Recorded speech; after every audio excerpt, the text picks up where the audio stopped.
Refiero la cita textual del periódico El País, del 8 de julio del 2011. Entre los teléfonos pinchados por el diario estaba el de Millie Dowler, una estudiante de 13 años que había sido secuestrada en marzo del 2002 y que en realidad había sido asesinada cuando el diario espiaba el buzón de voz de su teléfono móvil. El tabloide llegó incluso a borrar algunos mensajes cuando el buzón estaba lleno para permitir la entrada de nuevos mensajes, lo que hizo creer a la familia que Miley estaba aún viva y pudo destruir pruebas quizás vitales para los investigadores. Estos espías sedientos de la noticia sensacional no pensaban en la ilusión de la familia que creía aún viva a la hija ya muerta. ¿Quién creía ser el periodista que manipulaba la mensajería telefónica para abrir espacios y recibir la noticia sensacional que esperaba? ¿Se puede jugar así con la vida y la lastimosa esperanza de las personas? En este caso, es uno de aquellos que resalta la importancia y necesidad de educar a las personas en principios éticos en el uso y manejo de la palabra. Pero no todos están de acuerdo con ello. Algunos sostienen que el hombre, libre como es, tiene derecho a todo, hasta de romper principios a su conveniencia. Es esta la trampa en la que nos vamos sumergiendo pavorosamente, alrededor de un permisivismo extremo, frío, inconsciente, que va asfixiando cada vez más. No se ve con sorpresa y aturdimiento a una madre y a una hija entrevistadas por un gran maestro o maestra del reality show televisivo que ha decidido exponer bajo la luz de neón las desgracias de la hija violada por el papá, por el hermano o por el maestro en programas que seducen a mentes ávidas de morbosidad. Yo he conocido a muchos clientes de estos maestros luego de sus entrevistas sumidos en la vergüenza, en la insidia de nuevas amenazas y propuestas indecentes, pues su intimidad se había convertido en propiedad pública. La sed de fama precaria enceguece y no permite prevenir las consecuencias de esos minutos de aturdida y triste popularidad inoportuna. En otras circunstancias también podemos conocer más del impacto de la palabra. No es inusual escuchar, por ejemplo, que una persona en un momento de ira maldice, deseando el mal a alguien. El ofendido podría reflexionar pensando, ¿cómo ha sido capaz de proferir semejantes palabras? Por el contrario, si al despedirse antes de un viaje, la madre le bendice, esta acción asume una dimensión conceptual y emocional muy distinta a cuando se maldice. Decir mal, maldecir, o decir bien, bendecir, son términos que muestran claramente el valor y sentido en cada término. Es interesante notar que en italiano se dice ti voglio bene, expresando te quiero bien.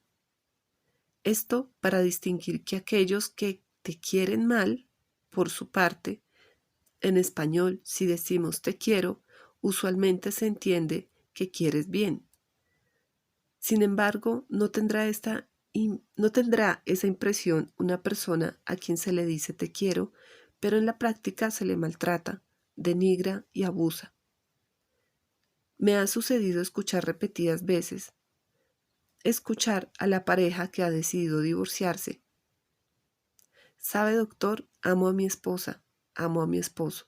A nadie he amado tanto y seguiré amando, pero debo marcharme. Quienes hemos trabajado en el campo clínico conocemos con profundidad el manejo de los recursos verbales. Los especialistas en psicoterapia saben que su principal instrumento es la palabra y aprenden a aplicarla, cuando no olvidan que su uso debe ir acompañado de una excelente formación, conocimiento, talento, intuición, criterio, cualidades que hacen del profesional una persona distinguida y capacitada para algo, como aquel artista que hace del color un arte, o como el músico que hace hablar a las cuerdas de una guitarra clásica. Pero de esta eufonía deberíamos aprender todos: padres de familia, esposos, esposas, hijos, maestros, amigos, empleadores, empleados, en suma, toda persona que habla. Hace pocos días fui invitado a dictar una conferencia en una zona bastante pobre de Sudamérica. Pregunté sobre el tema a tratar y me respondieron que presentara los resultados de mis investigaciones publicados en mi obra Cuando la palabra hiere. La sede de la conferencia era un sitio muy modesto, por lo que comprendí que debía ser menos académico, pero sí más gráfico y concreto. El público me impresionó gratamente por su sencillez y por la fina atención que prestó a los 90 minutos que duró la conferencia. Pero luego, cuando empezaron las preguntas, me di cuenta del porqué de ese encuentro. Los jóvenes que habitaban esos hogares eran sensibles al impacto de las palabras que sus padres les decían. Eres un inútil, no sirves para nada, no tienes futuro, eres un fracasado, tú no deberías haber nacido. A pesar de que hoy se dice que los padres tienen miedo a sus hijos, en este ámbito no. Los hijos amaban y respetaban a sus padres, pero estos, ensimismados en su autoritarismo, confundidos por el alcoholismo vigente, sumidos en el hacinamiento y la promiscuidad, maltrataban a sus hijos, situando su región en una de las más altas tasas de suicidio juvenil. ¿Por qué? Porque las palabras herían a unos hijos que creían y amaban a sus padres a pesar de la pobreza y de la incultura. Y esto los padres, lamentablemente, no lo habían comprendido. He comprobado también que aunque hablemos del mismo idioma, no siempre nos entendemos. Me ocurre cuando escucho modismos mexicanos o colombianos, los países que más visito por razones de trabajo e investigación. Otras veces, a pesar de comprender las palabras, las interpretamos de manera distinta a la intención de quien nos habla. Un ejemplo de ello quisiera ilustrarlo con la siguiente referencia. En la Facultad de Medicina, el profesor se dirige a un alumno y le pregunta: ¿cuántos riñones tenemos? 4, responde el alumno. ¿4? Replica el profesor arrogante, de esos que sienten placer en pisotear los errores de los alumnos. Traiga un fardo de pasto, pues tenemos un asno en el salón, ordena el profesor a su asistente. Y para mí un cafecito, replicó el alumno al asistente del profesor. El profesor se enojó y expulsó al alumno del salón. Al salir del salón, todavía el alumno tuvo la audacia de corregir al furioso maestro. Usted me preguntó cuántos riñones tenemos, señor profesor. Tenemos 4. 2 míos y 2 suyos. Porque tenemos es una expresión usada para el plural. Que tenga un buen provecho y disfrute del pasto. El alumno era el humorista brasileño Aparicio Torelli Aporelli, conocido como el Barón de Itararé. Seguramente los lectores darán razón al alumno y a su correcta e inesperada lógica, muy distinta a la intencionalidad del profesor. El docto conocimiento del maestro no facilitó ni la comprensión ni la interpretación de la intencionalidad del alumno.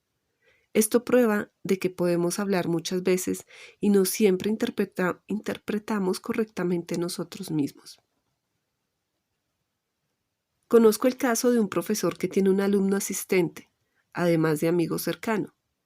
El joven lo invita a su casa para una fiesta de Navidad. Lo espera con ilusión, pero el profesor no asiste. Tampoco llama para excusarse. El joven ama a su maestro, pero luego de horas de espera lo llama y el maestro le dice: «Es una fiesta de familia, yo no quería interrumpir». El alumno replica: «Pero usted es parte de esa familia». El otro no entiende, tiene su propio concepto, no conoce la empatía.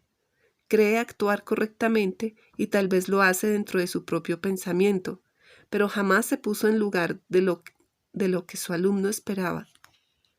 El maestro no conoce la empatía, solo la rigidez de su pensamiento, aparentemente correcto, pero nada flexible.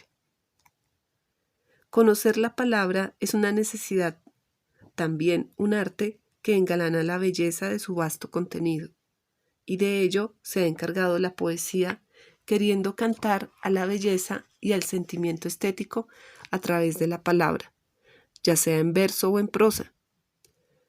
La frase poética viaja por mundos y tiempos reales o imaginarios, hablando de personas existentes o ficticias, pero sus palabras, sea que se eleven hasta la infinita trascendencia o broten de un espíritu cercano que susurra al oído, llevará siempre un mensaje propio a cada uno. La poesía es revelación, es vida, simple o compleja, pero siempre vida, capaz de hacer de la palabra rutinaria una melodía. Recuerdo el primer maestro que tuve de literatura en época escolar, don Jaime Martínez Salguero, de quien se ha dicho que, con toda la razón, que es un escarbador de la palabra, que semejante a un escalpelo penetra honda y eficazmente en los siempre misteriosos y renovados enigmas de la vida. El tiempo, el amor, Dios, la hermandad, nuestro origen, nuestras búsquedas. Su palabra piensa, se eleva, busca y crea.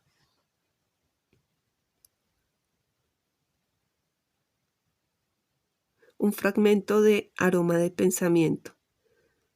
Palabra florida en aroma de pensamiento que pinta los 7 colores de lo fundamental.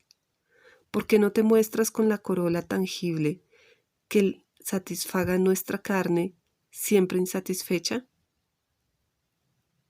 Y tú, aguda saeta del viento, tú que agujereas el manto de la tarde, ¿por qué no desgarras la sutil coraza del misterio que nos rodea? ¿Podremos encontrar un día la firmeza de la palabra, de la única y definitiva, la que habla con todo el infinito?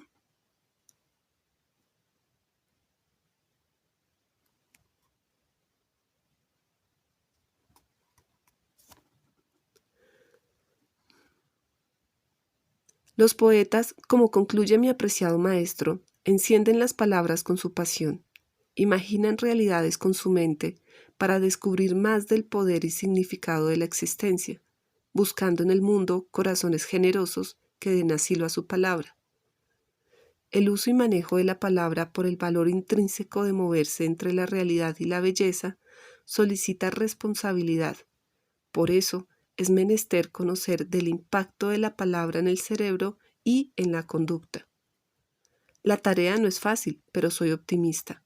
Cuando visito tantas naciones y camino en medio de sus habitantes, veo siempre por las veredas del mundo parejas tomadas de la mano cariñosamente, niños pacíficos que pasean descansando sin preocupación, alguna en los brazos de sus padres, jóvenes que gesticulan, comunicando amigablemente sus inquietudes a sus compañeros.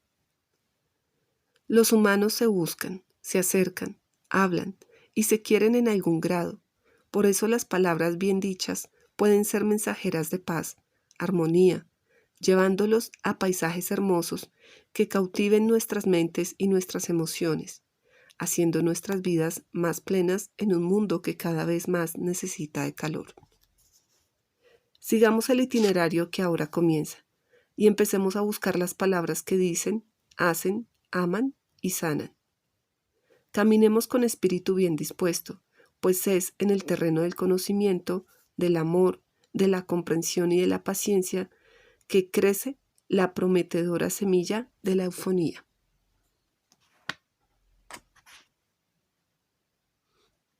Aquí termina la parte introductoria del libro.